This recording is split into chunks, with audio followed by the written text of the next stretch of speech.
hélicoptères poursuivent leur ronde au-dessus du centre d'Alger. 30 000 policiers seraient mobilisés. À la place du 1er mai, le point de départ de la manifestation, une manifestation à l'appel de la CNCD, la Coordination nationale pour le changement et la démocratie. 2000 manifestants ont forcé ce matin le cordon policier. Ahmed Tazir est notre correspondant à Alger. Quelle est la situation? Est-ce que la ville d'Alger est en état de siège? Écoutez, la police algérienne est déterminée à ne pas laisser la marche pacifique se produire. Les gens tentent de se regrouper. Nous étions tout à l'heure, place du 1er mai, c'est le point de rassemblement. Mais déjà, les interpellations se succèdent. Du côté de la Ligue algérienne de défense des droits de l'homme, on nous signale plus de 30 interpellations, dont plusieurs députés du parti d'opposition, le RCD, qui sont au commissariat. Des syndicalistes, on a vu plusieurs syndicalistes, plusieurs membres de cette coordination pour la démocratie et le changement interpellés, exfiltrés vers les commissariats les plus proches. La police encercle la place du 1er mai, elle empêche tout rassemblement, toute marche. La marche doit partir de la place du 1er mai vers la place des Martyrs, à quelques kilomètres de là, mais pour l'instant, les gens ne peuvent pas marcher, et ce, en vertu de l'état d'urgence en vigueur depuis 19 ans en Algérie. Des bus partant de la Kabylie, de Tizi Ouzou, ont été empêchés de rejoindre Alger. Et quelle va être la stratégie des manifestants?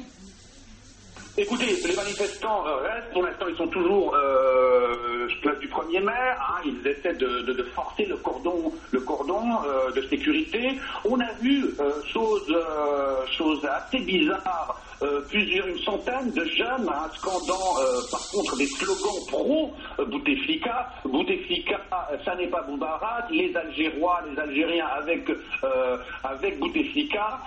Selon des militants de la Ligue des droits de l'homme, ces jeunes, souvent désœuvrés, auraient été achetés, on leur aurait redonné quelques dinars pour scander ces slogans pro-régime algérien. Et vous découvrez en ce moment même ces images exclusives pour France 24. Pauline Simonet, notre spécialiste relations internationales. Je vais poser une question à notre correspondant à Alger. Pour l'instant, cet appel n'a pas été relayé par toute l'opposition. On voit qu'il y a une certaine dissension, notamment les organisations islamistes qui sont interdites en Algérie n'ont pas encore rejoint ce mouvement. Comment on peut l'expliquer, Ahmed, et est-ce que ça peut changer, ça peut évoluer? Écoutez, vous le dites très bien, cet appel à la manifestation émane de la société civile, la Coordination pour la démocratie et le changement, qui regroupe la Ligue algérienne des droits de l'homme, un parti d'opposition, le RCD de Saïd Saadi, plusieurs associations, dont les associations de lutte contre les victimes des disparitions, du terrorisme, mais pas de parti islamique. Le fils dissous, on n'en a pas vu d'islamiste dans ce rassemblement. Alors la contagion quand même Ali Belhadj, je vous interromps, mais il y a Ali Belhadj qui participerait, donc l'un des chefs du FIS. Oui, nous l'avons vu, oui, je confirme, nous l'avons vu, mais il n'y a pas de manifestants islamistes avec des slogans pour une république algérienne islamiste. Ce sont majoritairement des gens plutôt de gauche, issus du milieu associatif, mais il n'y a pas de base islamiste dans ce rassemblement. Alors la question qui se pose, est-ce que c'est la contagion révolutionnaire, est-ce qu'elle est possible en Algérie? Ces débats, il y a ceux qui y croient, la coordination dont je vous parlais, il y a ceux qui n'y croient pas, ceux qui pensent que l'Algérie ce n'est ni la Tunisie ni l'Égypte, ceux qui ne veulent pas marcher, on les a rencontrés. Et il y a ceux qui pensent que la révolution sans le soutien de l'armée et une opposition crédible, c'est périlleux. Et il y a aussi les personnes âgées qui ne veulent pas retrouver les années noires de 90-2000, le terrorisme et ses 150 000 morts. D'autant plus que pour calmer la grogne, Abdelaziz Bouteflika fait des annonces, la levée de l'état d'urgence imminente, des crédits pour le logement, des mesures contre la vie chère et pour l'emploi des jeunes, ou alors une lutte accrue contre la corruption. Il faut savoir que l'Algérie et son pétrole ont les moyens d'acheter la paix sociale, mais reste à savoir si ça va suffire, d'autant plus qu'un phénomène nouveau apparaît en Algérie, des jeunes ou moins jeunes, désespérés par la malvie, s'immolent par le feu devant des préfectures, un ministère, une dizaine de cas depuis la mi-janvier, donc 4 décès enregistrés, le dernier décès c'était hier, c'est dire si la détresse est montée d'un cran.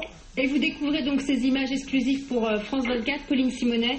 Alors Ahmed, est-ce qu'on peut imaginer aussi que dans d'autres endroits du pays, puisqu'on voit qu'à Alger, les autorités ont bien l'intention d'interdire, d'empêcher cette manifestation, est-ce qu'on peut imaginer que dans d'autres endroits du pays, à Oran, en Kabylie, où il y a eu aussi des appels à manifester, est-ce que là le mouvement pourrait prendre dans d'autres zones du pays ?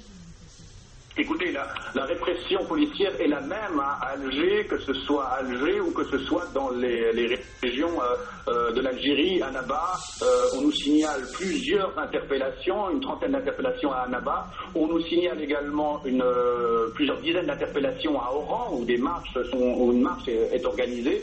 Donc la répression est la même. Le président Bouteflika avait dit qu'en vertu de l'état d'urgence, aucune marche n'est autorisée à Alger. Ce qui laissait penser que des marches étaient possibles ailleurs, et bien finalement ce n'est pas le cas puisque les marches sont interdites, sont réprimées à Oran et à Annaba.